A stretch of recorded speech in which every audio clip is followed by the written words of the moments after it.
Bonjour à toutes et à tous, je vous propose de démarrer ce nouveau webinaire, les clés pour agir numéro 3, spécial Outre-mer, que l'ANCT organise dans le cadre de la saison thématique Répondre aux enjeux du logement dans les petites villes de demain. Il s'agit aujourd'hui de pouvoir évoquer avec vous ces questions de logement dans les territoires outre-mer où les enjeux se posent souvent de manière plus forte ou spécifique aux territoires ultramarins. Moi, je suis Emmanuelle Lebris, directrice adjointe du programme Petites Villes de demain et donc j'aurai le plaisir d'animer ce temps avec vous. Comme d'habitude, je vous invite à poser vos questions dans l'onglet questions-réponses que vous trouverez en bas au milieu de votre écran et puis nous allons pouvoir démarrer. Comme à l'accoutumée, nous allons mettre à l'honneur une petite ville de demain. Cette fois-ci, nous avons le plaisir d'avoir avec nous Mornalo, situé en Guadeloupe, en la personne de Monsieur Corneli, directeur de l'aménagement du territoire et des services techniques de la commune, pardon. Il s'agit d'une commune de plus de 16 500 habitants qui est très engagée sur les questions de logement. Au-delà d'un écoquartier en cours de développement, la commune mène également plusieurs opérations sur le sujet de l'habitat et nous y reviendrons. J'ai également le plaisir d'accueillir aujourd'hui avec nous la DG ALN en la personne de Marie-Christine Roger, chargée de mission Outre-mer, qui reviendra sur la question des ORT, les opérations de réutilisation du territoire. Nous avons également autour de la table la DGOM, la Direction générale des Outre-mer, représentée par Sabine Montou, chargée de mission Habitat. Et puis nous avons également notre partenaire, l'ANA, pardon, en la personne d'Alexandre Huet, adjoint auprès du chef de service Habitat digne et durable. Nous avons également prévu un temps de questions-réponses à la fin de ce webinaire, mais je vous propose dès maintenant et sans plus attendre d'entendre Monsieur Corneli au sujet de la politique locale menée par la commune en matière d'habitat. Monsieur Corneli, c'est à vous. Oui, bonjour à tous et merci beaucoup pour cette invitation. Donc, la ville de Morne-à-L'Eau, comme vous l'avez rappelé, est une ville de 17 000 habitants, un peu moins de 17 000 habitants en Grande Terre et qui est rattachée à l'agglo Nord Grande Terre. Alors, une des caractéristiques singulières de nos villes, hein, c'est avec notamment euh, une population avec des revenus relativement moyens à faibles et puis un taux de chômage qui est quand même très important puisqu'il atteint près de 28%. Alors, pour se rapprocher de notre sujet, Mornalo, c'est environ 10 000 logements et à peu près 20% de ces logements qui relèvent des logements dits sociaux relevant de la loi SRU.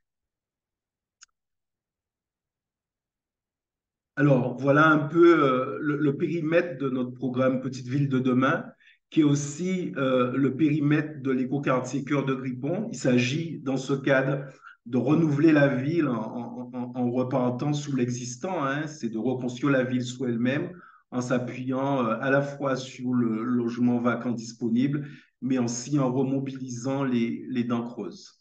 Donc, c'est un périmètre de 54 hectares et c'est à peu près 2000 habitants concernés pour une activité d'à peu près 10 000 usagers par jour.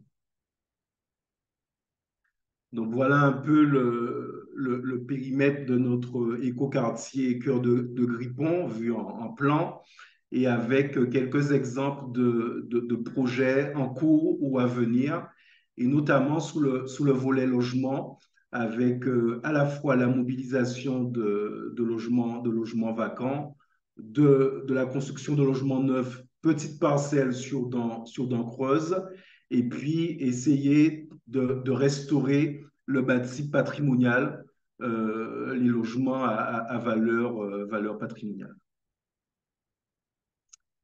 Alors, l'habitat centre-bourg, c'est un habitat plutôt âgé, puisque l'essentiel des maisons étaient construites il y a à peu près plus de 20 ans, hein, pour la grande majorité. Et donc, on est là sur un besoin de renouvellement assez fort. Alors, on a une singularité, c'est que l'essentiel du bâti, ce sont des maisons individuelles, pour près de 80-85%, et avec une vacance très élevée en centre-bourg, puisqu'on atteint près de 30% de vacances en centre-bourg, contre 15% à peu près qui est la moyenne générale de Guadeloupe. Alors, à relativiser, parce que on compare une moyenne générale, dans la plupart des centres-bourgs de Guadeloupe, on a aujourd'hui une vacance qui est plutôt élevée. Alors, l'habitat, pour le caractériser un peu, alors on est là sur des bâtis qui sont souvent dégradés, avec une population occupante qui est plutôt vieillissante, et avec un élément qui est un corollaire, hein. On est là sur des populations qui sont des populations nées de la post-départementalisation, et après les années 40, une population qui a beaucoup travaillé dans le milieu agricole, le milieu, les activités rurales, et aujourd'hui avec des retraites plutôt faibles, voire très faibles, hein, puisqu'on est sous des moyennes de revenus aux alentours de 800-900 euros en moyenne, et avec beaucoup de cette population à 400-500 euros par mois. Et une fiscalité plutôt élevée sous le foncier bâti. Voilà. Donc, un contexte plutôt difficile. S'agissant des objectifs, alors j'ai fait une petite coquille, ce n'est pas un enjeu, hein, c'est un objectif. On est dans un objectif de produire 200 logements neufs dans le centre-bourg de Morne-à-l'Eau. Alors, on a une convention d'action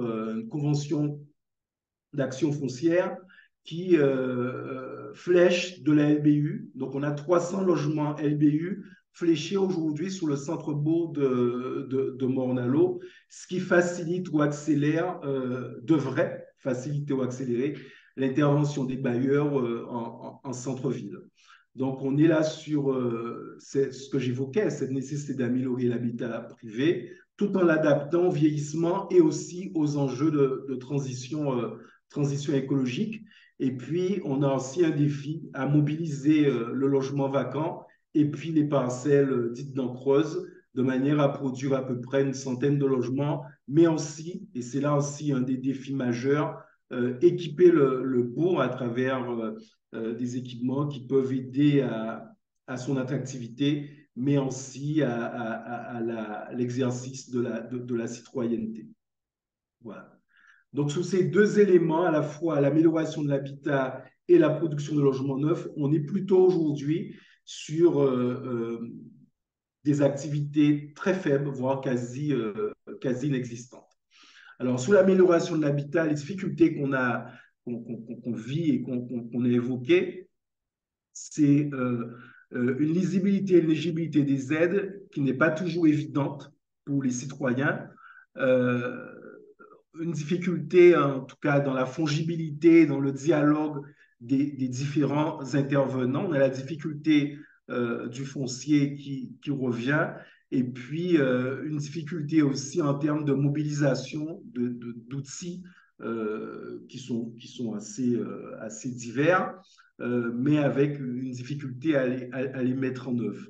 Alors, cette question de l'amélioration de l'habitat doit être, s'il y a un élément à retenir, c'est qu'elle doit être liée aux faibles revenus. C'est vraiment ça la grande difficulté. On est sur un public âgé, avec des revenus très faibles et avec des difficultés à approcher tous ces outils, ces divers outils qui pourraient être mobilisés sur l'amélioration de l'habitat. Donc, un fort besoin d'accompagnement, mais aussi de diminuer très fortement le reste à charge, sinon il n'y a pas de sortie d'opération. Alors, pour le logement, la production de logements neufs sur dents creuses, autre grand enjeu, hein, les difficultés qu'on retrouve, hein, c'est aujourd'hui, selon les bailleurs, des opérations déficitaires, souvent des petites opérations de 4, 6, 10 logements maximum, et un retour des promoteurs ou des bailleurs en nous disant que c'est presque impossible aujourd'hui à sortir du logement en centre-bourg. Alors, le foncier n'est pas toujours évident à mobiliser, beaucoup d'indivisions et des parcelles souvent de très petite taille. Et puis, d'une manière générale, le modèle constructif est certainement à réinterroger parce qu'il y a un savoir qui est aujourd'hui largement mobilisé en périphérie sur des parcelles assez grandes. On se rend bien compte qu'il y a une difficulté à intervenir sur des parcelles de 200, 400 mètres carrés. Voilà. Malgré tout, on a malgré tout quelques réussites, hein, des opérations pilotes phares que nous menons où il y a une intervention, un accompagnement très fort de la collectivité. Donc, j'en veux pour preuve l'opération qui est illustrée. Hein, c'est une opération où on a, avec l'EPF, on a racheté un bâtiment vacant de plus d'une quinzaine d'années et avec un opérateur en mobilisant notamment de la minoration foncière cet opérateur a restauré ce bâtiment avec notamment des moyens de défiscalisation et de l'ANA. Et on a sorti aujourd'hui 6 logements, en tout cas 6 appartements et un local commercial. Ces 6 logements sont entièrement occupés et donc ça contribue fortement à la redynamisation. L'enjeu serait de pouvoir faire une vingtaine d'opérations de ce type et de produire à peu près une centaine de logements à partir de maisons de ville vacantes.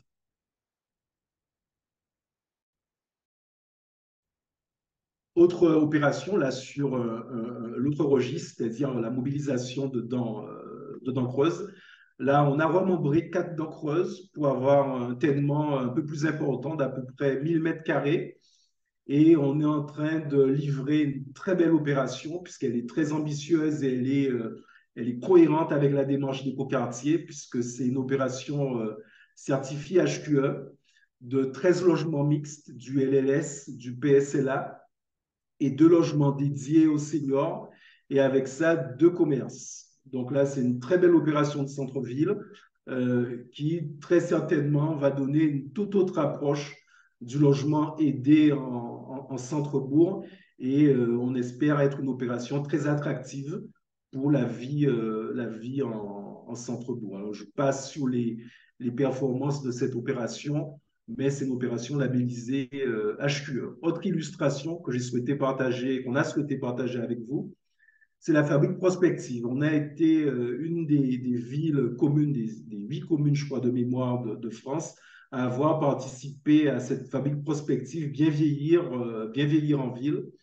Le défi qui était relevé avec les citoyens était de réaliser un diagnostic partagé et puis se projeter en prospective sur la ville à l'horizon 2040, notamment le centre-bourg, et quels enjeux, en tout cas quels défis qu'il fallait relever pour bien vivre en centre-bourg. Et dans le plan d'action, une des actions proposées a été une maison des aînés avec une résidence senior pour personnes autonomes et aussi des services les services liés à ce public. Donc, il y a eu plus d'une dizaine d'actions qui ont été proposées avec énormément de participation des citoyens.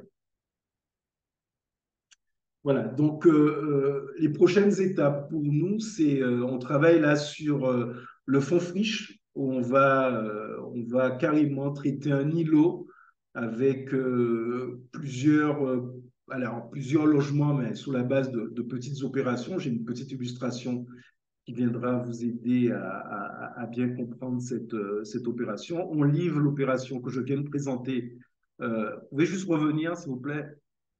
La résilience, on est en pleine au PRU, donc on est là en train on est sous l'étude pré-op de l'OPRU. On compte beaucoup sur cette OPA pour accompagner à la fois la remobilisation du logement, mais aussi un travail sur le renouvellement urbain.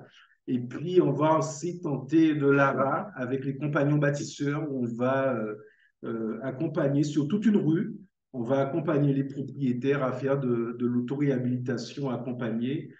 Sur ce périmètre, la ville est candidate au nouveau périmètre des quartiers prioritaires de la ville. Donc, c'est des défis qu'on souhaite relever avec notre concessionnaire. Alors, je ne l'ai pas dit, mais sur le périmètre du PVD Écoquartier, on a un concessionnaire qui nous accompagne dans la mise en œuvre de toutes nos opérations. Voilà, alors c'est un clin d'œil, mais aussi très important. C'est-à-dire que le renouvellement urbain ne doit pas être l'occasion de faire disparaître le logement et l'architecture vernaculaire. Et donc, il était important pour nous, on l'a fait avec plusieurs écoles d'architecture de Grenoble et de Marseille notamment, de bien identifier le bâti vernaculaire de manière à conserver sa place dans ce projet d'écoquartier renouvellement urbain qui est en cours. Voilà, donc je vous remercie pour votre attention. Et là, on a une illustration de cette friche à travers plusieurs dents creuses dans un îlot qu'on va remobiliser avec nos partenaires. Merci beaucoup, Monsieur Corneli, pour vos propos très éclairants de votre démarche dans sa diversité et dans sa multiplicité au sein de votre territoire. Vous avez justement évoqué tout au début de votre intervention le périmètre Petite Ville de demain. Donc, si j'ai bien compris, le périmètre ORT, cela me donne l'occasion de passer la balle à nos collègues et donc Marie-Christine Roger, donc chargée de mission Outre-mer à la DHUP, donc DGALN, qui va en quelques mots revenir sur le contexte particulier des Outre-mer, mais aussi sur cet outil, donc les ORT. Marie-Christine. Oui, bonjour à toutes et à tous et merci Emmanuel pour cette introduction. Je vais tout d'abord vous parler un petit peu globalement des enjeux en matière de logement auxquels sont confrontées les communes ultramarines. Et j'ai écouté attentivement la présentation de Monsieur Corneli qui finalement illustre très bien la plupart de ces enjeux, puisque, comme vous le savez, la problématique du logement, elle est particulièrement aiguë et elle est la conséquence justement d'un niveau de revenu qui est significativement plus faible dans les départements et régions d'outre-mer que dans l'Hexagone. Et d'une proportion de logements indécents ou insalubres qui est bien supérieure. Face à cela, finalement, la demande de logement qui soit financièrement accessible aux ménages, puisque c'est vraiment là le sujet, aux ménages très modestes, et ben, cette demande, elle excède très largement la capacité actuelle de production du logement social et très social, que ce soit en locatif, que ce soit en accession ou que ce soit en amélioration de l'habitat privé. Alors, bien sûr, chaque territoire, il faut le rappeler, a sa spécificité. Les Antilles sont confrontées à un vieillissement de leur population et perdent des habitants régulièrement chaque année. Pour autant, on constate une forte proportion d'habitats dégradés et là encore, une offre de logement social très inférieure à la demande. Mayotte et la Guyane, au contraire, connaissent une forte évolution démographique avec des flux migratoires qui s'accompagnent d'une prolifération de l'habitat dégradé et même dans certains secteurs, la création de bidonvilles qui ont nécessité d'ailleurs la mise en place de feuilles de route du bidonville au logement. Et enfin, donc à La Réunion, mais là aussi on retrouve pas mal des problématiques, mais on a aujourd'hui, on sent bien que la tension sur le logement social est un peu à son comble, avec une production qui stagne et une demande qui augmente très significativement. Voilà. Alors, l'ensemble de ces territoires sont également concernés par un dépérissement des centres-villes. Là, on rejoint notre sujet du jour, et des centres-villes et des centres-bourgs, avec une dégradation de l'habitat, mais aussi tout ce qui va avec, si je puis dire, c'est-à-dire la fermeture des petits commerces, les difficultés d'animation. Donc, tout ce qui aujourd'hui nous préoccupe et qui fait partie de ces enjeux. Et je ne peux pas ne pas citer, M. Corneli en a parlé, donc le fait que les communes ultramarines sont confrontées à la rareté du foncier et notamment du foncier aménagé. En Martinique, par exemple, on a 40% des parcelles qui sont en indivision. Et plus globalement, donc, on a ce phénomène de logement privé vacant qu'on va retrouver dans les centres-bourgs et centres-villes, en Martinique, comme en Guadeloupe. Voilà. Je ne peux pas donner à voir de manière exhaustive tous les enjeux auxquels les communes que vous représentez sont confrontées, mais ce que je voulais mettre vraiment en exergue avant de passer à la présentation de l'outil ORT, c'est que finalement, donc ensemble, l'État, les communes et les EPCI doivent relever un défi. Nous avons travaillé ensemble sur le plan logement outre-mer 2019-2023 qui s'est décliné, qui a eu des déclinaisons territoriales avec des feuilles de route dans chaque territoire. Aujourd'hui, je vous en dis deux mots, mais ma collègue Sabine Montou développera. En fait, nous sommes au démarrage de la prochaine feuille de route territoriale et nous sommes persuadés que le sujet finalement qui est comment passer d'une production très consommatrice d'espace plutôt qui s'est faite plutôt en extension urbaine à une reconstruction de la ville sur elle-même, comment pouvons-nous faciliter cela avec nos outils? Donc, c'est en cela que la reconquête des centres sera au cœur de l'ensemble de ces feuilles de route, avec bien sûr, je ne peux pas ne pas citer la lutte contre l'artificialisation des sols, qui fait partie de nos politiques.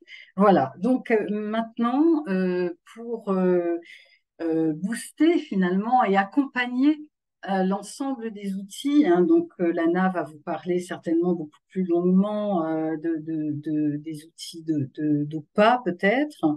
Mais en tout cas, l'outil ORT qui a été mis en place par la loi Elan, il a véritablement vocation à organiser un partenariat, encore une fois, entre l'État, le PCI et les communes qui en sont membres. Donc, cette opération de revitalisation des territoires a des effets juridiques multiples qui ne sont pas toujours bien connus. Donc, c'est pour ça que je vais les présenter. Alors, tout d'abord, en matière d'habitat, nous avons donc la possibilité de mobiliser en ORT, mais aussi d'ailleurs dans les communes ACV ou en PNRQ-CAD. Donc, c'est un dispositif fiscal de Normandie dans l'ancien qui est une aide à l'investissement locatif en faveur de la rénovation des logements. C'est-à-dire que donc cela permet à travers cet investissement locatif à l'investisseur de bénéficier d'une réduction d'impôt en fonction de la durée d'engagement de la location et pour des loyers plafonnés. Alors, ce dispositif a été adapté à l'outre-mer en ce qui concerne les travaux de rénovation éligibles. Voilà. Donc, je ne sais pas s'il est encore beaucoup mobilisé. Je crois que c'est un petit peu difficile à mettre en place, mais donc il faut le présenter. Ensuite, véritablement importante, je crois, la disposition suivante, le fait que l'ORT vale OPA ou OPA-RU. Bien sûr, dans certaines conditions, c'est-à-dire qu'elle va valoir convention d'OPA, la convention d'ORT, si l'ORT répond à toutes les caractéristiques d'une OPA en matière de périmètre, de montant des aides, de mesures d'accompagnement et sur tout ce qui est intervention urbaine et sociale. Elle vaudra PARU dès qu'elle intégrera un minima un des volets suivants, c'est-à-dire suivant le contexte évidemment, hein, le choix sera fait, soit un volet immobilier foncier. On voit que les questions de recyclage foncier, on a parlé tout à l'heure d'intervention du fonds friche, donc j'en entends beaucoup parler. Le volet habitat dégradé et lutte contre l'habitat indigne, ou encore un volet qui se développe, un volet copropriété fragile ou en difficulté. Diapo suivante. Autre disposition, toujours fiscale, donc la possibilité d'avoir un abattement d'impôt sur les plus-values de cession de biens. Donc, je ne détaille pas parce qu'on a quand même beaucoup de choses à citer. Ensuite, on a les dispositifs DIF et VIR, donc DIF comme dispositif d'intervention immobilière et foncière. Là, ce sont des subventions accordées par l'ANA pour un portage locatif conventionné pour une période de 6 ans. VIR, c'est l'équivalent de la VFA, si on peut dire, j'espère que je ne dis pas de bêtises, mais qui est vente d'immeubles à rénover. Et le principe, c'est que l'opérateur vend les logements en accession sociale à la propriété à des investisseurs pour du locatif, là aussi conventionné ANA, avant leur rénovation et sur la base d'un programme de travaux. Voilà.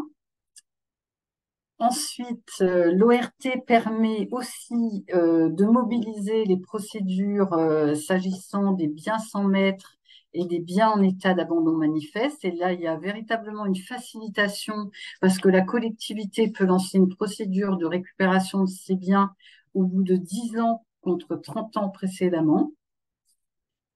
Concernant les biens en état d'abandon manifeste, la collectivité peut imposer des travaux aux propriétaires, faute de quoi une procédure d'expropriation peut être engagée. Et la loi 3DS permettra à la collectivité d'appliquer cette procédure sur l'ensemble du territoire et non uniquement sur le centre-ville, et de transférer, si besoin est, la compétence à l'intercommunalité pour conduire les projets d'aménagement.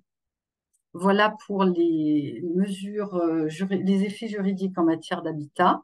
Maintenant, en matière d'aménagement et d'urbanisme, alors, il y a pas mal de mesures là aussi. L'une des plus connues, en tout cas, qui paraît relativement opérante, c'est la possibilité d'avoir un permis d'aménager multisite qui porte sur plusieurs unités foncières. Et le grand intérêt, c'est surtout de pouvoir équilibrer financièrement les opérations en jouant sur la mutualisation finalement. Alors, au départ, la mesure était expérimentale, était prévue pour 5 ans, mais ce caractère expérimental a été supprimé par la loi 3DS, donc maintenant c'est pérenne. Sur le droit d'innover, là aussi, on a une mesure qui est peu connue et bon, je sais qu'il y a des recensements en cours là sur ce qui a été fait dans les ORT bon, qui commence à avoir un petit peu vécu. Mais donc, en fait, sachez que pendant 7 ans, à compter de novembre 2018, donc si je compte bien, ça fait encore pendant 2 ans, on peut déroger aux règles opposables pour la construction. Sachant que malgré tout, le maître d'ouvrage devra apporter, démontrer la preuve qu'il atteint des résultats satisfaisants aux objectifs poursuivis par ces règles. Donc, en fait, c'est une obligation de résultat et non pas une obligation de conformité stricte à la règle. Et voilà. Ensuite, sur il est possible donc d'utiliser la procédure intégrée pour la mise en compatibilité des documents d'urbanisme en ORT. Quatrième mesure, la possibilité de déroger. Alors tout à l'heure, je vous ai dit aux règles du CCH, donc c'était les règles de construction. Là, ce sont les règles du PLU. C'est-à-dire qu'on peut donc proposer, il est possible de déroger aux règles de retrait, de densité, de gabarit, de stationnement ou de destination des sols, dès lors que l'opération contribue à la diversification des fonctions urbaines du secteur concerné. Voilà. Donc, pour mettre en œuvre cette disposition, il y a un décret en cours. Dans cette attente, il est tout à fait possible, malgré tout, de mobiliser la mesure. Et ce qu'on recommande, bien sûr, c'est aux pétitionnaires de renseigner le dossier de demande de permis de construire avec l'aide du service instructeur, pardon, pourquoi pas donc de l'architecte conseil de l'État donc qui intervient auprès des DEAL afin de garantir sa parfaite complétude et sa solidité, puisque dès qu'on est dans le domaine de dérogation, bien entendu, c'est toujours un petit peu plus compliqué. Voilà. Maintenant, donc, les mesures juridiques en matière d'ingénierie, de foncier ou qui concerneraient les services publics. Alors, la première concerne les agences d'urbanisme qui sont d'ailleurs, à ma connaissance, à la manœuvre hein, sur les territoires. Elles peuvent apporter ponctuellement une ingénierie dans le cadre d'une convention ORT dans les territoires qui sont situés à proximité de leur périmètre d'action ou dans leur périmètre d'action. Voilà. Alors, en ce qui concerne les EPF d'État, sous certaines conditions, il est possible. Alors bon, là, ça vous concerne, enfin, ça concerne Mayotte et la Guyane en réalité, qui ont des EPF d'État. Donc, les conditions d'intervention au profit d'un EPCI en ERT est possible. Et en l'absence de couverture du territoire par un EPF local, donc là vous avez en Guadeloupe, en Martinique, et à La Réunion des EPF locaux. Donc, voilà. Alors, ORT et services publics, là, il y a une obligation d'information du maire et du président de l'EPCI 6 mois avant la fermeture d'un service public. Enfin, des prêts de la Banque des Territoires, mais ça, je pense que vous le savez aussi, sont mobilisables pour la construction, l'acquisition, la réhabilitation ou l'aménagement de bâtiments ou d'infrastructures publiques, enfin, tout ce qui peut en fait contribuer à la revitalisation économique du quartier, au sein en particulier d'une commune, du programme Petite Ville de demain et du ORT. Voilà. Maintenant, sur le commerce en centre-ville, alors là, ce sont des dispositions un petit peu pointues, en tout cas, qui ne sont pas vraiment dans mon domaine d'expertise, donc je vais essayer de vous les expliquer le mieux possible. Donc, le principe, hein, évidemment, c'est que l'ORT doit favoriser le retour des commerces en cœur de ville. Donc, et en exemptant d'autorisation d'exploitation commerciale les projets qui s'implantent dans un secteur d'intervention incluant un centre-ville identifié par la convention d'ORT. Voilà. Alors, il est aussi donc la convention d'ORT peut fixer un seuil pour déclencher l'instruction d'autorisation d'exploitation commerciale, donc un minimum 5000 m² de surface de vente. Voilà, donc 2500 m² de surface à prédominance alimentaire. Ensuite, une mesure pour limiter le développement des grands commerces en périphérie des villes, hein, donc c'est un peu la mesure à l'inverse.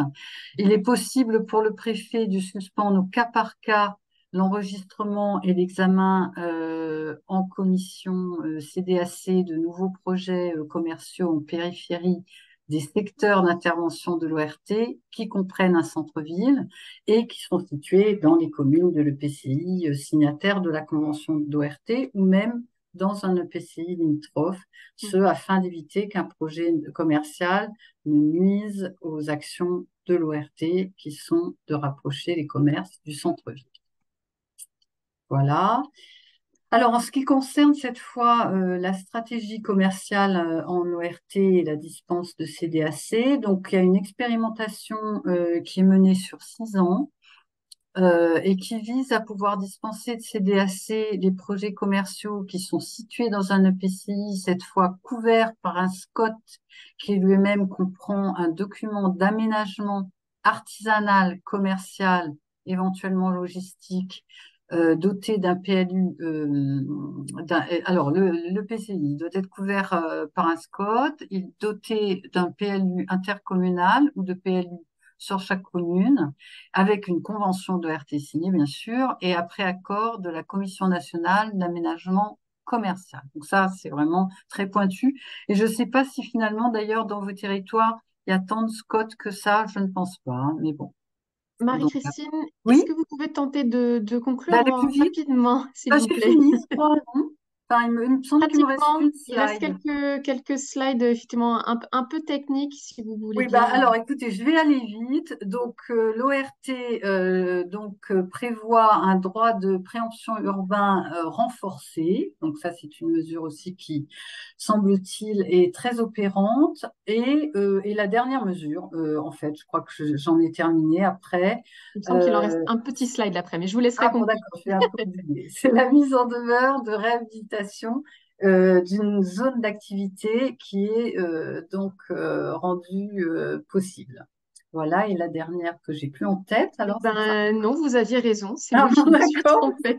ça ne me disait rien. Alors désolée, c'est un peu technique et en plus je ne vais pas pouvoir rester jusqu'à la fin. Donc si vous avez des questions, Eh ben, gardez-les. On va, voilà.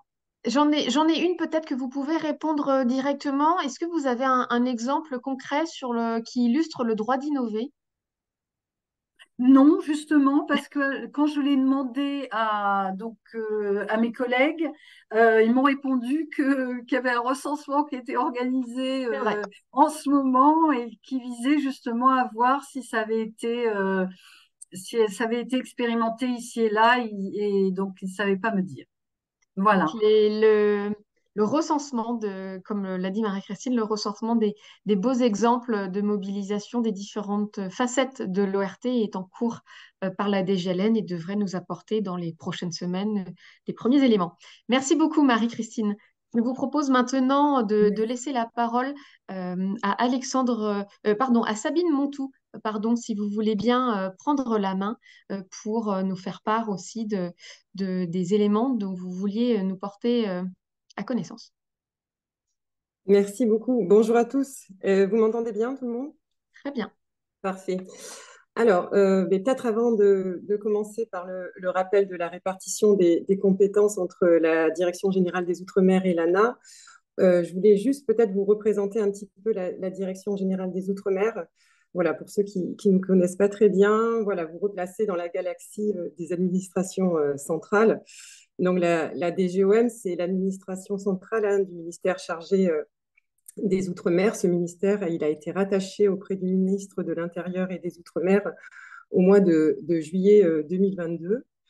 Notre rôle est de concevoir et de coordonner l'action de l'État dans les Outre-mer. On est experte hein, des particularités des Outre-mer et on propose avec les autres administrations des adaptations aux politiques publiques nationales et on conçoit les politiques publiques spécifiques à ces territoires. Alors, la Direction générale des Outre-mer, elle pilote deux grands programmes budgétaires. Le programme 138 sur l'emploi Outre-mer, mais ça, on ne va pas trop en parler. On va plutôt parler du programme 123 intitulé Conditions de vie Outre-mer. Donc, ce dernier programme finance des interventions qui visent bien sûr l'amélioration des conditions de vie en Outre-mer, que ce soit en termes de logement, en termes de continuité territoriale, de soutien financier aux collectivités territoriales. On finance aussi des actions sanitaires et sociales envers la jeunesse, la culture et le sport. Dans ce programme budgétaire 123, il y a l'action numéro 1 qui concerne les politiques du logement et on l'appelle plus communément la ligne budgétaire unique. Alors, cette ligne budgétaire unique, elle finance aussi beaucoup d'interventions dans le champ du logement. Donc, avant tout, c'est tout ce qui est ingénierie des territoires et des collectivités. On finance la construction, mais aussi la réhabilitation des logements sociaux. On finance toutes les actions foncières aussi, de l'amélioration du parc à l'égard de tout ce qui est risque sismique aux Antilles, l'accession sociale à la propriété sur des dispositifs assez spécifiques, l'amélioration bien sûr et la réhabilitation du parc privé. Donc ça, j'en parlerai un petit peu plus tout à l'heure. On fait aussi le financement de tout l'accompagnement des collectivités dans les politiques urbaines. On cofinance les programmes de rénovation urbaine avec l'ANRU, tout ce qui est reconstruction des logements sociaux, par exemple. Et on intervient bien sûr sur la résorption de l'habitat insalubre et informel. Donc, ces crédits de la LBU, ils sont délégués localement par la DGOM au service déconcentré de l'État, qui sont en charge de la politique du logement, c'est-à-dire toutes les DEAL et la DGTM de Guyane. Alors, toutes ces orientations de la LBU, finalement, elles sont déclinées, Marie-Christine en a parlé, dans un plan logement outre-mer. Donc, le plan logement outre-mer 2, qui avait été signé fin 2019 et qui est encore en vigueur jusqu'à la fin de l'année 2023, qui va bientôt s'achever. Ce plan logement outre-mer, il est très important. Il est copiloté par le ministère chargé des Outre-mer et par le ministère du Logement. Il réunit un grand nombre de partenaires, dont l'ANCT, dont l'ANA, bien sûr, l'ANRU, beaucoup d'autres opérateurs, l'ADEME, Action Logement. Et il est mis en œuvre, bien sûr, au niveau local, comme le disait Marie-Christine, par les préfectures et les DA des 5 départements et régions d'outre-mer. Il constitue vraiment notre feuille de route, hein, nos actions, nous, au sein du bureau logement de la DGOM. Et bien sûr, un prochain plan logement, PLOM, comme on dit, est prévu à compter de l'année 2024. Alors, je vais peut-être voilà, juste focaliser peut-être mon intervention sur l'amélioration de l'habitat privé, hein, parce que je suis chargée de mission habitat privé et lutte contre l'habitat indigne. C'est vrai que M. Corneli, dans son exemple, a parlé aussi de tout ce qui était construction neuve de logements sociaux, etc. Donc là, pour l'instant, je vais juste m'attarder sur l'action qui est coordonnée sur l'habitat privé en Outre-mer et qui est très importante et qui a effectivement besoin un petit peu de lisibilité pour les acteurs, puisqu'effectivement, cette action sur l'habitat privé en Outre-mer, elle est réalisée à la fois par l'Agence nationale de l'habitat, l'ANA, et par le ministère chargé des Outre-mer. Donc, c'est vrai qu'à la différence de la métropole, on est deux à intervenir, et donc je vais détailler un petit peu plus précisément dans la diapo suivante. Donc, sur l'habitat privé, nous sommes deux. Par contre, sur la politique de la lutte contre l'habitat indigne, elle est entièrement financée, par contre, par le ministère chargé des Outre-mer. Donc, ainsi, en Guadeloupe, en Guyane, en Martinique, on cofinance des aides à l'ingénierie avec l'ANA, pour l'accompagnement des collectivités locales. Les ménages éligibles et les aides aux travaux, après, sont répartis entre ANA et DGOM. Juste un petit mot pour vous dire qu'on avait aussi signé une convention tripartite, ministère du Logement, ministère des Outre-mer et avec l'ANA dans le cadre du plan logement Outre-mer.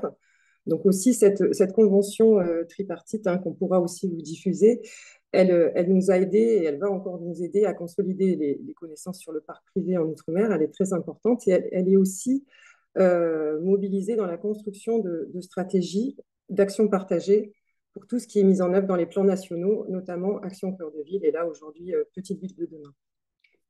Alors, sur la répartition des compétences, je ne vais pas parler de l'ANA puisque c'est mon collègue Alexandre qui va faire le focus sur les aides de l'ANA. Moi, je vais juste parler voilà, du pavé de droite sur le ministère des Outre-mer. Les aides LBU, au niveau des travaux, elles financent les aides aux propriétaires occupants, qu'ils soient modestes ou très modestes, pour tout ce qui est travaux d'amélioration qui visent en premier lieu, et j'insiste un petit peu, sur la sortie d'insalubrité. Après, on finance aussi des travaux d'acquisition et d'amélioration dans cette même démarche de sortie d'insalubrité. On aide aussi, bien sûr, les copropriétaires occupants sur tout ce qui est partie privative. Et après, c'est vraiment des aides à l'ingénierie des collectivités locales, que ce soit dans le cadre d'élaboration de plans communaux ou plans intercommunaux de lutte contre l'habitat indigne, toutes les études après préopérationnelles sur la résorption de l'habitat indigne, la résorption de l'habitat spontané, les OGRAL. Après, on finance aussi, on cofinance avec l'ANA tout ce qui est chefferie de projet, par contre au cas par cas, sur des situations très particulières. On finance aussi bien sûr les aides aux travaux d'office et on accompagne bien sûr tout ce qui est toutes les phases opérationnelles des opérations de résorption d'habitat indigne en finançant voilà, le déficit d'opération.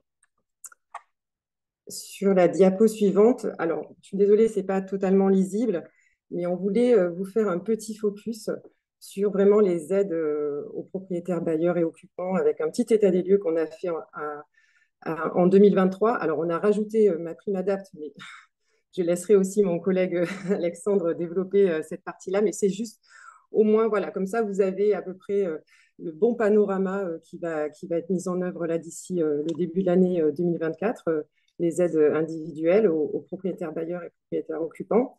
Donc, nous, on est voilà, la colonne tout à droite sur les aides à la pierre, sur l'amélioration de l'habitat. Donc, comme je vous l'ai dit, on est sur les modestes et très modestes. Vous avez un public cible là qui a été réformé depuis 2023. On a révisé notre cadre d'intervention au niveau de l'arrêté national qui encadre nos aides. puisqu'effectivement, on a intégré aujourd'hui la régularisation foncière pour la mise en œuvre de travaux d'amélioration de l'habitat pour des propriétaires occupants.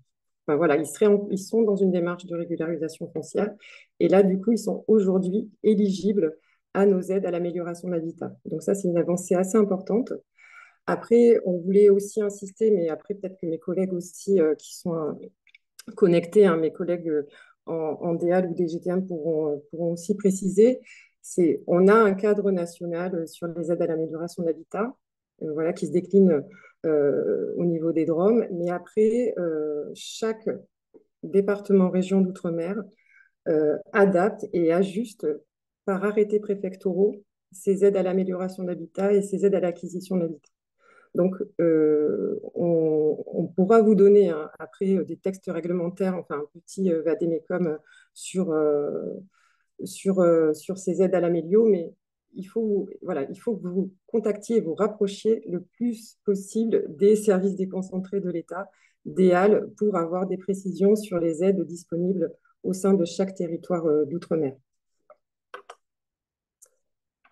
Alors, peut-être juste pour vous faire aussi un petit focus sur la question de la lutte contre l'habitat indigne et la lutte contre l'habitat informel en outre-mer.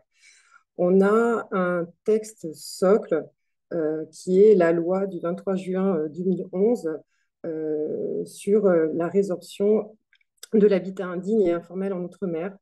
Ce texte, cette loi qui a été votée à l'unanimité de l'Assemblée et du Parlement, à l'époque, modifie profondément toutes les interventions en termes de lutte contre l'habitat indigne en outre-mer, puisqu'effectivement, à l'époque, on avait effectivement observé que tous les modes de fer qui étaient disponibles au niveau hexagonal n'étaient pas du tout adaptés aux situations de l'outre-mer. Donc, on a fait voter cette loi qui donne une reconnaissance du droit de domicile et de jouissance à des occupants fonciers sans droit ni titre, et qui traite vraiment des situations d'occupation foncière sans titre et les questions d'insalubrité et de péril au niveau de l'habitat informel. Donc, c'est-à-dire, à côté de toutes les politiques de lutte contre l'habitat indigne dans l'habitat régulier, vous avez aujourd'hui des dispositions très spécifiques sur l'habitat et la lutte contre l'habitat informel, avec des arrêtés d'insalubrité pris par le préfet qui sont très spécifiques que ceux du droit commun. Donc après, il y a plusieurs textes là que je vous ai mis qui sont issus de cette loi, et dont un texte très en particulier et très important pour nous, c'est l'instruction du 31 mars 2014. C'est vraiment ce texte-là. Je ne sais pas si vous voulez juste passer sur la diapo suivante et après la suivante. C'est vraiment ce texte, hein. Là, on vous donne, voilà, comme on l'a dit, les clés pour agir. C'est ce texte qui reprend vraiment les finalités de la démarche partagée et territorialisée sur la lutte contre l'habitat indigne en outre-mer. Donc, je vais pas vous détailler ce qui a marqué dans le diapo, mais voilà, on est sur plusieurs objectifs. C'est d'abord d'améliorer la connaissance préalable à toute situation d'habitat indigne. On essaye aussi d'encourager un travail partenarial. On formalise des engagements pluriannuels à tous les niveaux. Et voilà, on améliore le suivi des initiatives à travers une gouvernance très spécifique et des comités techniques sur les opérations de résorption de l'habitat indigne. Ensuite, peut-être la diapo suivante. Cette instruction, donc, qui est notre instruction socle d'intervention, elle est accompagnée de 9 annexes très spécifiques, et notamment toute la présentation de tous les outils de résorption disponibles. Donc voilà, j'appelle vraiment à prendre connaissance de toutes les annexes qui sont sur les opérations de RHI spécifiques en Outre-mer, tout ce qui est opération de résorption de l'habitat spontané. Vous avez au niveau aussi des Antilles des dispositions très spécifiques dans les zones des 50 pages géométriques. Et après, tout ce qui est au Graal, à savoir les opérations groupées d'amélioration légère de l'habitat. Donc, ça détaille tous les plafonds de financement, de subventions. Là, ici, je vous ai juste remis un petit focus voilà, sur les RHI, les différentes RHI disponibles qui existent en Outre-mer. On intervient sur l'informel, d'accord, RHI, quartier informel, des RHI sur les bidonvilles, mais on peut aussi intervenir quand même, et ça c'est très important de le rappeler, sur tout ce qui est de l'habitat régulier, avec dès qu'il y a effectivement des arrêtés pris d'insalubrité, etc. On peut aussi intervenir via les crédits LBU sur tout ce qui est habitat régulier.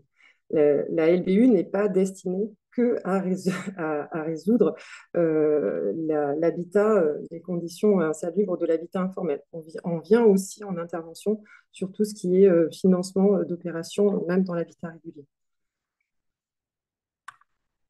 Alors là, on vous a mis aussi quand même un petit focus sur l'opération de restauration immobilière. Donc, ce n'est pas précisé dans l'instruction, mais ça relève aussi de toutes les dispositions qui sont mises en œuvre en hexagone. C'est à peu près la même chose qui est mise en œuvre en Outre-mer, sauf qu'effectivement, ce ne sera pas l'ANA qui sera mobilisée sur ces financements, mais ce sera la LBU qui viendra financer ces opérations.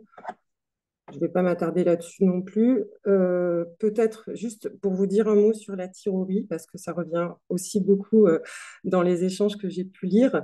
C'est vrai que c'est un dispositif qui est très intéressant. Il n'est pas encore adapté en Outre-mer, mais là, on va mener des réflexions d'ici 2024 effectivement pour que la LBU puisse financer aussi ce type d'opération, de dispositif. Donc là, c'est en cours. Enfin, juste pour terminer, et pour tous les chefs de projet et pour tous les acteurs voilà, au niveau local, notre Vadémécom qu'on a travaillé à l'époque avec la DIAL, avec la NIL, sur la lutte contre l'habitat indigne et informel dans les Outre-mer, c'est vraiment aussi un document socle voilà, que je vous invite à consulter. Il est en téléchargement sur le site du gouvernement. C'est vraiment lui qui recense. Il y a des exemples d'arrêtés, il y a des exemples de conventions. C'est vraiment l'outil. Alors, il nécessite quand même une petite mise à jour, mais voilà, je vous invite vraiment à en prendre connaissance, puisque voilà, vous aurez toutes les fiches sur tous les dispositifs que je viens là de vous présenter très rapidement. Merci beaucoup, Sabine. Je n'hésiterai pas à vous redonner la main s'il y a des questions en fin de webinaire. Je vous propose d'entendre maintenant Alexandre Huet pour évoquer les priorités d'intervention de l'ANA et les différentes aides que cette structure vous met à disposition. Alexandre. Bonjour à tous, merci beaucoup Emmanuel pour nous proposer d'intervenir dans ce format et je vais vraiment continuer les propos de ma collègue Sabine Montou et de Marie-Christine Roger sur les modalités d'intervention en Outre-mer et plus particulièrement concernant l'ANA. Donc l'Agence nationale de l'habitat, ses priorités d'intervention sont la lutte contre l'habitat indigne, la lutte contre le réchauffement climatique, contre les fractures sociales et territoriales, l'intervention sur les copropriétés qui sont en difficulté et aussi concernant la perte d'autonomie ou le handicap dans le logement privé. Voilà, donc pour vraiment intervenir dans la continuité de Sabine Montou, l'ANA verse des aides pour la réalisation de travaux et en Outre-mer, la particularité, c'est qu'elle s'adresse aux propriétaires bailleurs pour tout ce qui est travaux d'amélioration du parc locatif et avec un objectif de création d'un parc accessible, donc avec un conventionnement où le propriétaire s'engage à un niveau de loyer et de ressources de ses occupants. Des aides à destination aussi des syndicats des copropriétaires pour les copropriétés en difficulté et depuis septembre 2023 pour l'amélioration des copropriétés en matière d'isolation et d'intervention sur le bâti, des aides aussi pour la maîtrise d'ouvrage d'insertion. On en a parlé aussi rapidement tout à l'heure dans le cadre des ORT, de la vente d'immeubles à rénover ou des dispositifs d'intervention immobilière et foncière. Donc ça, ce sont des dispositifs qu'on retrouve donc dans le périmètre de l'ORT, de l'OPARU, et qui visent à produire donc une offre de logement sur l'intervention à l'îlot. Et des aides aussi depuis 2021 à tous les propriétaires via des aides MaPrimeRénov' par geste de travaux. Voilà. On a un cadre aussi d'aide de l'ANA donc qui intervient vraiment en complémentarité des financements de la ligne budgétaire unique de la DGOM et qui évolue aussi côté ANA. Donc, on a trois évolutions qui sont importantes. Donc, la mise en place depuis septembre 2023 du régime d'aide MaPrimeRénov' copropriété et de son adaptation au cadre de l'outre-mer. L'amélioration aussi des aides à destination des propriétaires bailleurs pour les projets de lutte contre l'habitat indigne et l'habitat très dégradé avec une révision de nos taux de subvention. Et enfin, pour l'année prochaine, la mise en place du dispositif MaPrimeAdapt. Et ça, je viendrai plus en détail sur les deux régimes d'aide.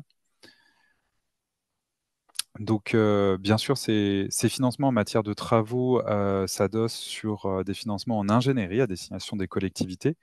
On a déjà beaucoup parlé auparavant des dispositifs ORT, on a parlé aussi des OPA, des opérations d'amélioration de l'habitat, qui sont donc les conventions qui sont contractualisées entre l'ANA et les collectivités et qui visent l'amélioration de l'habitat. Donc, c'est des financements en ingénierie qui doivent permettre la réalisation de dossiers financés par l'ANA au titre des propriétaires bailleurs, mais qui peuvent aussi permettre le financement de dossiers de travaux, y compris par la LBU et la DGOM. Hein. Donc, l'objectif vraiment, c'est d'avoir une action complémentaire et d'intervenir auprès des collectivités pour les soutenir dans un programme d'intervention sur l'habitat privé. Ces financements en ingénierie, ils interviennent en phase amont. Donc, quand vous, en tant que collectivité, vous interrogez sur les besoins en matière de logement et la priorisation des interventions, lors de la réalisation du programme, où on est sur du financement donc dit de suivi animation, donc la vie au quotidien finalement de l'opération programmée et de l'accompagnement des ménages, et enfin en phase d'évaluation.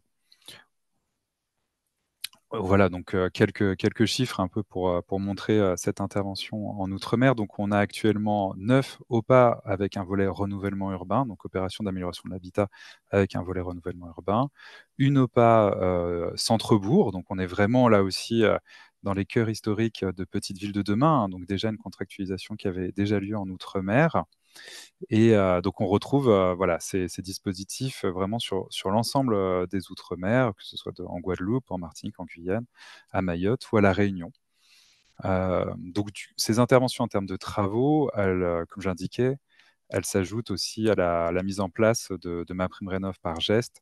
Et on voit qu'on a eu près de 2700 travaux qui ont bénéficié d'une aide via le dispositif national MaPrimeRénov'.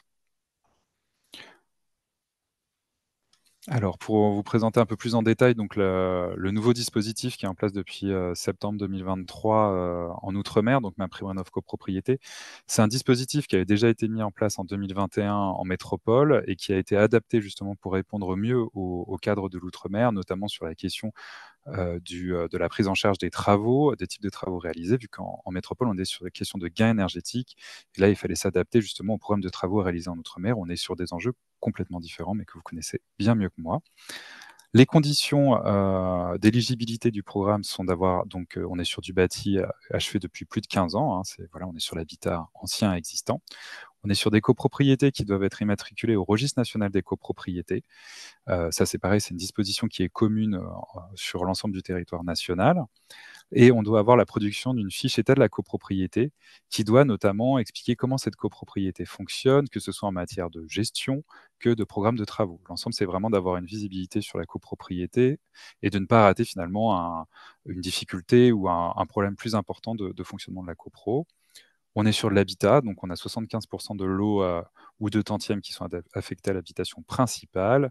Et on a donc du coup les travaux qui sont examinés par bâtiment pour avoir un programme de travaux de 2 ou 3 travaux. Justement, alors la particularité du coup du dispositif MaPrimeRénov' copropriété en Outre-mer, c'est de demander de réaliser au minimum 2 familles de travaux qui comptent donc la toiture, les parois extérieures, l'amélioration de la ventilation naturelle et les équipements collectifs. Et il faut obligatoirement intégrer des travaux de toiture ou de parois extérieures. On a ce cadre de travaux qui est finalement ce qui remplace les attentes en matière de gains énergétiques qu'on peut avoir en métropole. Les aides, elles sont à hauteur de 25% d'un plafond par logement de 25 000 €, le montant d'aide globale étant réparti par tantième à la copropriété. On a aussi une prime complémentaire, une prime rénovation globale qui vient remplacer la prime sortie de passoire énergétique en métropole et des primes individuelles par ménage selon leur situation au niveau de leurs ressources. Donc, on a des primes de 1 500 ou 3 000 € selon les ressources des ménages modestes ou très modestes, et aussi une prime aussi sur les copropriétés dites fragiles ou en difficulté. Il est obligatoire de réaliser un audit énergétique du bâtiment. de recourir à une entreprise RGE et d'être accompagné dans son programme de travaux pour la réalisation. Donc ça, c'est une offre d'AMO qui est financée également et qui doit être prise en charge, enfin contractualisée avec la copropriété pour réaliser son programme de travaux. Ce cadre, donc, il est en place depuis le 1er septembre 2023. Voilà. Un peu plus concrètement, voilà, sur un exemple de réalisation, on va vraiment retrouver donc 4 familles de travaux, les interventions sur la toiture, donc on va intégrer la protection solaire et l'isolation thermique, la façade, la protection solaire des parois opaques et des parois vitrées, l'isolation thermique des parois opaques également. L'amélioration de la ventilation, ça c'est vraiment un enjeu qui est vraiment très important dans les enjeux justement de lutte contre la chaleur dans le logement, avec les menuiseries, les brasseurs d'air, des équipements collectifs sur l'amélioration de la production d'eau chaude, l'amélioration des équipements de production de chauffage. Donc comme j'indiquais, l'aide socle doit prévoir 2 travaux dans 2 familles de travaux différents, dont forcément une intervention sur la toiture ou la façade. Et la prime de rénovation globale est prévue quand on intègre justement un 3e poste de travaux. Concernant la mise en place de MaPrimeAdapt', donc ça c'est aussi une nouveauté qui se met en place au niveau, donc en métropole et en Outre-mer à partir de janvier 2024, qui est donc la création d'une aide unique qui est gérée au niveau de l'ANA et qui a vocation à financer les travaux face à la perte d'autonomie ou au handicap. L'objectif, donc, c'est de financer près de 700 000 logements par an pour les 10 prochaines années. Les critères d'éligibilité se reposent sur l'âge pour les personnes âgées de plus de 70 ans ou entre 60 et 70 ans au regard du GIR, donc au niveau de dépendance des ménages. La subvention, elle varie selon les niveaux de ressources des ménages. Elle est à hauteur de 70% pour les ménages très modestes et 50% pour les ménages modestes. Comme l'ensemble de nos aides, il est prévu un accompagnement des ménages pour la réalisation des travaux. Et la liste des travaux, donc, elle permet en fait, c'est un ensemble d'interventions pour, voilà, au regard des besoins d'adaptation du logement. Donc on peut avoir l'installation de douches plein pied. Il y avait aussi, c'est passé un peu vite, mais vous l'aurez sur la slide plus en détail. Voilà, donc les volets roulants, l'installation de meubles, c'est vraiment au regard du rapport qu'on va préconiser les travaux les plus adaptés à la situation. Et en effet, sur la slide suivante, vous avez une synthèse de l'aide, en fait, vraiment avec les critères.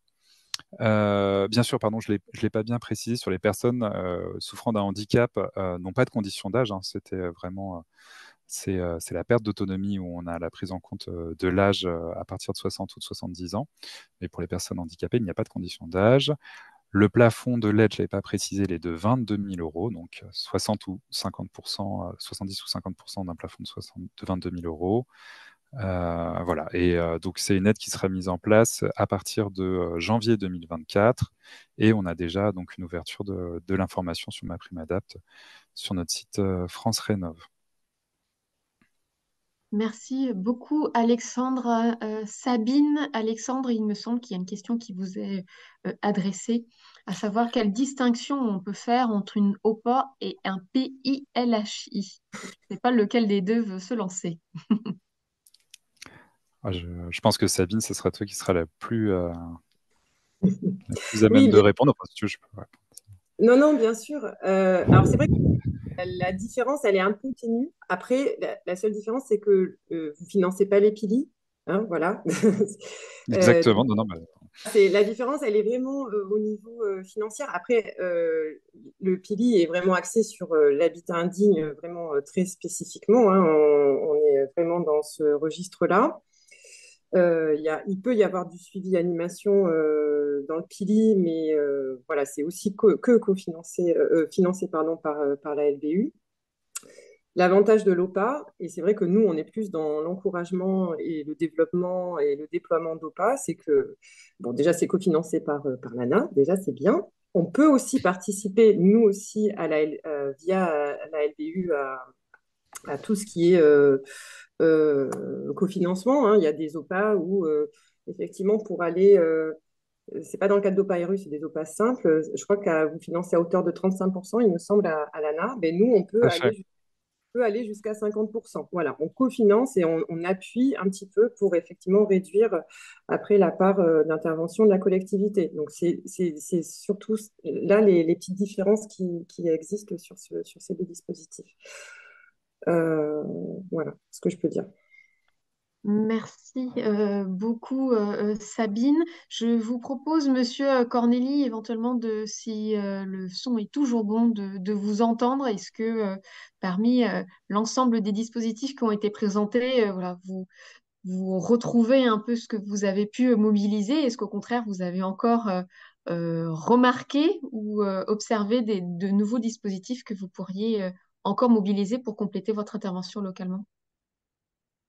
Oui, merci. Alors, juste avant de revenir sur les dispositifs, je dois partager avec vous, alors, une des slides, on a été un peu vite, une des slides relate les travaux réalisés par l'École urbaine de Sciences Po Paris, avec laquelle on a travaillé spécifiquement sur le territoire de Morne-à-l'Eau, s'agissant des propriétaires occupants et la difficulté que ces derniers avaient à mobiliser des moyens pour améliorer leur habitat. Alors, je n'ai pas donné d'exemple parce qu'aujourd'hui, et je l'ai dit par contre, c'était bien en rouge, c'est à l'arrêt. C'est-à-dire qu'aujourd'hui, il n'y a pratiquement pas de dossier d'amélioration d'habitat produit, alors même que les outils sont nombreux.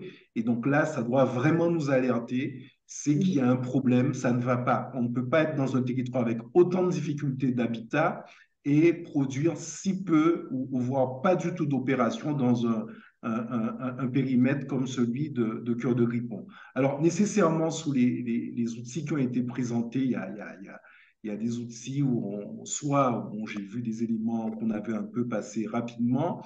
Euh, Nous, ce qu'on a vraiment, qui est vraiment ressorti, c'est nécessité de fongibilité, c'est-à-dire que les outils sont parfois trop cloisonnés et ne dialoguent pas entre eux pour optimiser les situations, parce qu'on est pratiquement très, très rarement dans des situations où avec 20 000 euros, on pourrait faire une réponse correcte en termes d'amélioration de l'habitat.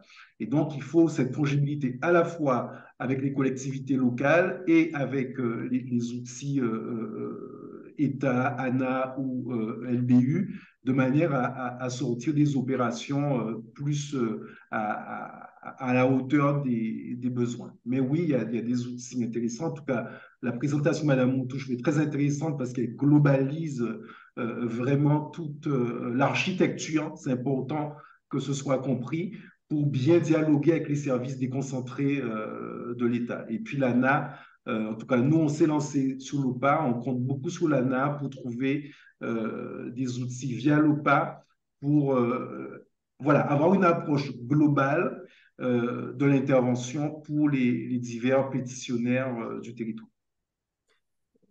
C'est ça, parce que c'est vrai que pour sortir des dossiers, c'est vrai qu'il faut des opérateurs. Alors après, c'est vrai que la LBU, pour les propriétaires occupants, finance de l'assistance des opérateurs agréés qui peuvent intervenir soit en opération programmée ou dans le diffus. Mais c'est vrai que voilà, financer le suivi animation, c'est très important. Et c'est vrai que voilà, si vous passez en phase opérationnelle de votre OPA-RU, vous aurez une force de frappe, il me semble, un petit peu plus intéressante d'intervention pour faire sortir des dossiers. On l'espère, parce que ça a été une des conclusions de l'étude des Mm, étudiants de Sciences Po Paris.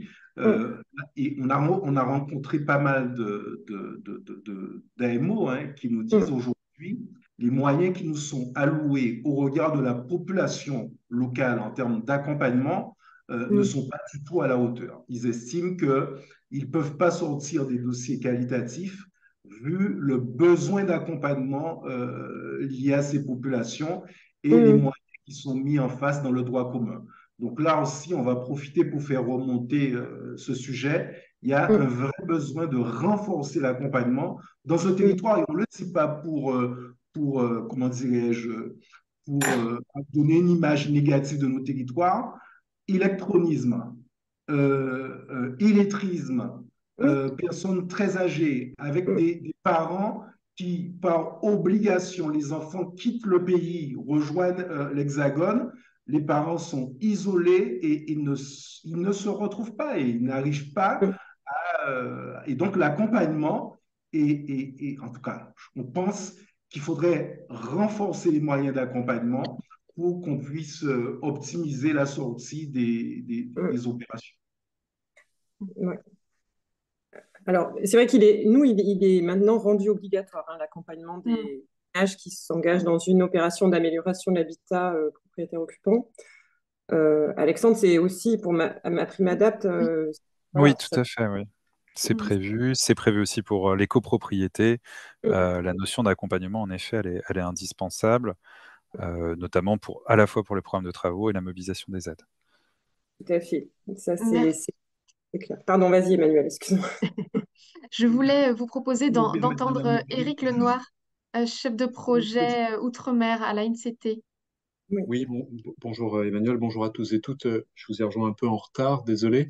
Moi, j'avais plutôt deux questions pour intervenir en écho à ce qui a été évoqué, notamment par Monsieur Corneli, que je salue, et j'avais pu constater il y a un peu plus d'un an les avancées du programme à travers une marche urbaine dans votre territoire.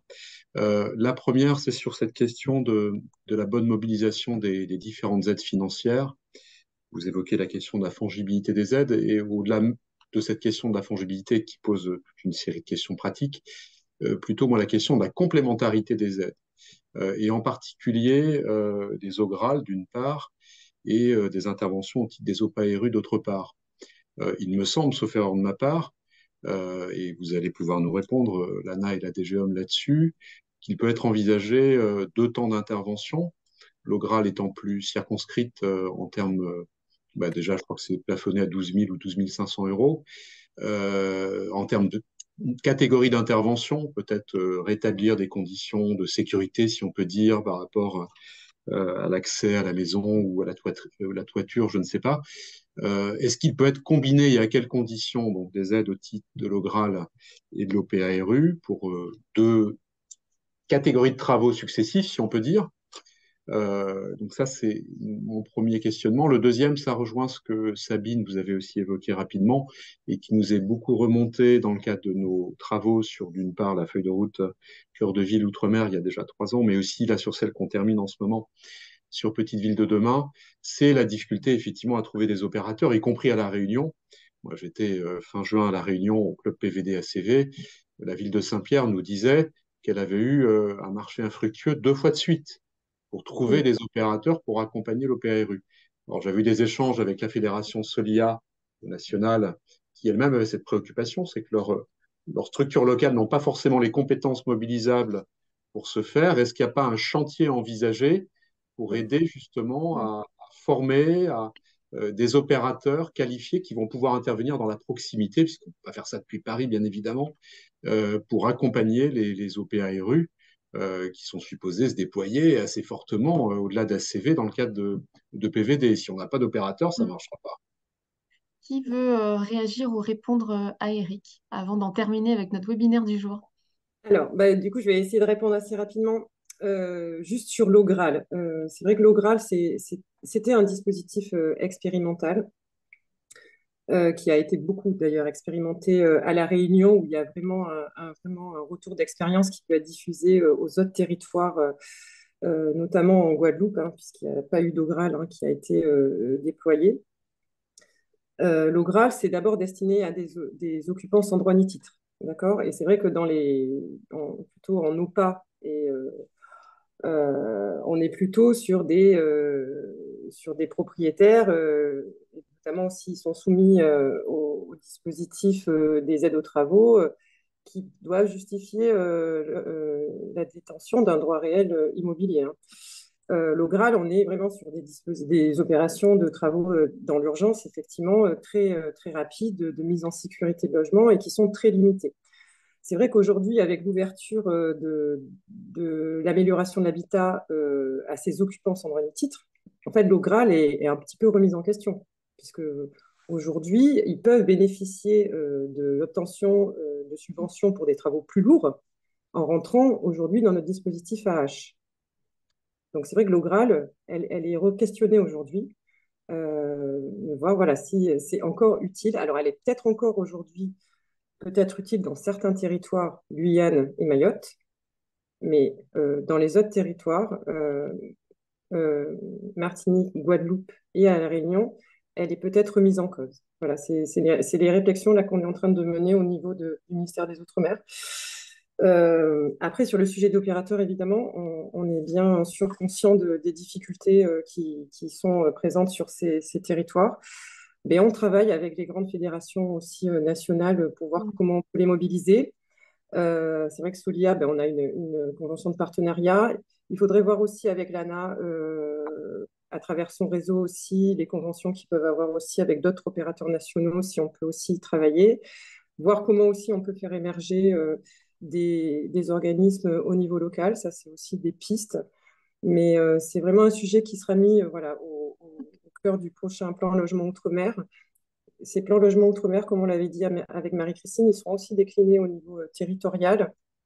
Donc, il faudra aussi qu'on accompagne les territoires sur la mise en œuvre de ces dispositions, puisqu'effectivement, sans opérateur et sans ingénierie, ce sera en effet un peu difficile de réussir à travailler.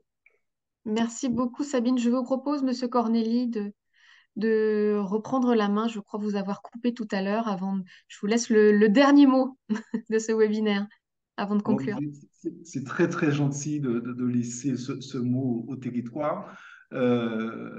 Alors, je vais faire l'écho de ce qui nous remonte concernant l'ANA et notamment les propriétaires bailleurs. Donc, effectivement, l'avancée de 35 à 50%, je crois, est très bien vécue. C'est une très belle avancée. Malgré tout, depuis les crises successives, notamment en Ukraine, le coût des matériaux et le coût de construction a énormément augmenté. Et aujourd'hui, le plafond des 1 000 euros du mètre carré semble, en tout cas les remontées sont assez constantes, insuffisantes. Donc là, il y a un sujet aussi de se caler un peu avec les réalités des coûts de construction en local sur les questions de rénovation. Merci beaucoup. Merci, Monsieur Corneli. Revient de clore ce webinaire fort enrichissant. J'espère ne pas avoir frustré la parole des uns et des autres. Merci vraiment à tous nos intervenants du jour et en particulier à vous, Monsieur Corneli, pour vos propos très circonstanciés. Je vous propose de nous retrouver dans quelques semaines maintenant pour les prochains rendez-vous de la saison thématique que vous voyez à l'écran. Nous nous retrouverons, si vous le voulez bien, le 12 décembre à 14 heures pour un second travaux pratiques, pour un retour d'expérience Petite Ville de demain très concret. Et puis le 18 décembre à 14 heures, nous aurons un quatrième et dernier Les clés pour agir, intitulé Comment rendre attractive une petite ville par son offre de logement. Merci une dernière fois à tous nos intervenants du jour et je vous dis à très bientôt. Bon après-midi.